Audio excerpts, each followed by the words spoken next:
Restraint chairs are a tool used to control inmates. But increasingly, families and their lawyers say these chairs are leading to abuse, injury, and even death. Yeah, tonight Local 12's Dwayne Pullman investigates a case of a Cincinnati man who was discovered dead, still in the chair that had restrained him for hours. Pierre Howell died alone, strapped into a restraint chair, just like this one, in a cell at the Hamilton County Justice Center. He was thrown away in a cell. It's a terrible, terrible, terrible tragedy. So tragic, attorney Ryan McGraw says Pierre's family can't talk about it. They're just not ready to grapple with that.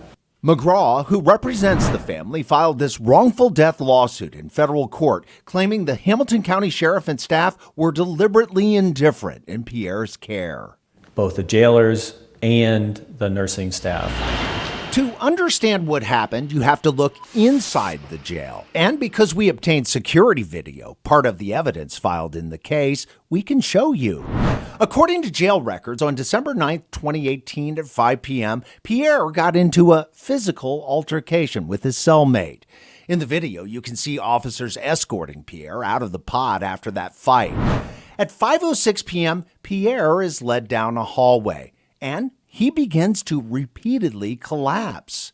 Eventually, officers drag him to an elevator, throw him in a wheelchair, and take him, with his feet dragging on the floor, to the medical unit. That's important because Pierre suffered from sickle cell disease, a chronic, debilitating, and painful condition triggered by stress. Jail staff knew that. According to the lawsuit, 2 days before he died, Pierre reported he was experiencing pain arising out of his sickle cell disease. In the medical unit, the overhead camera shows a wide view, but when we zoom in, the video clearly reveals Pierre repeatedly slumping and falling to the floor. While there's no sound on these recordings, in statements, jail and medical staff confirm Pierre was yelling, moaning, and groaning in pain. According to the lawsuit, the nurse in charge knew that Pierre had sickle cell disease, yet she felt Pierre was experiencing a mental health issue and was being non-compliant with medical care. And the call was made to get the restraint chair. That's the restraint chair being rolled in as Pierre lies on the floor in pain. Within minutes, 8 corrections officers surround Pierre, picking him up and strapping him in, immobilizing his body. Now helpless, Pierre is rolled out of medical at 5:43 p.m. and taken to Cell 6 in Pod A in the psychiatric unit. According to court records, Pierre would remain in that restraint chair alone in Cell 6 for more than 4 hours. Corrections officers reported in official logs that they conducted required routine checks on Pierre.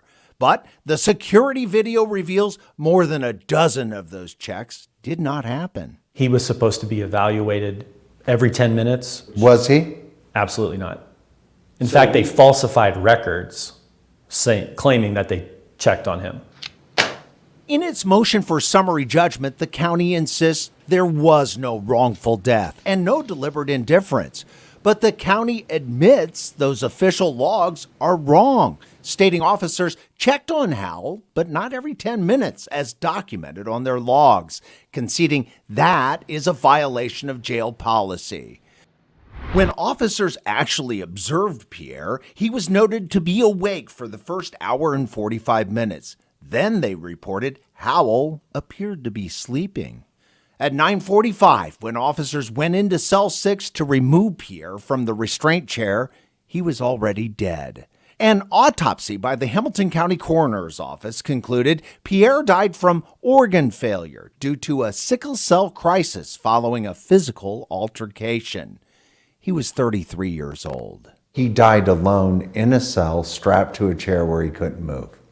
Absolutely. It makes no sense to us as to why he was ever put in the chair based on his condition. Dwayne Pullman, Local 12 News. And next week, Dwayne continues his investigation by crunching the data to reveal how often the restraint chair is used at the jail. Plus, Dwayne goes one-on-one with the new sheriff who says she wants to reform the rules about when the restraint chair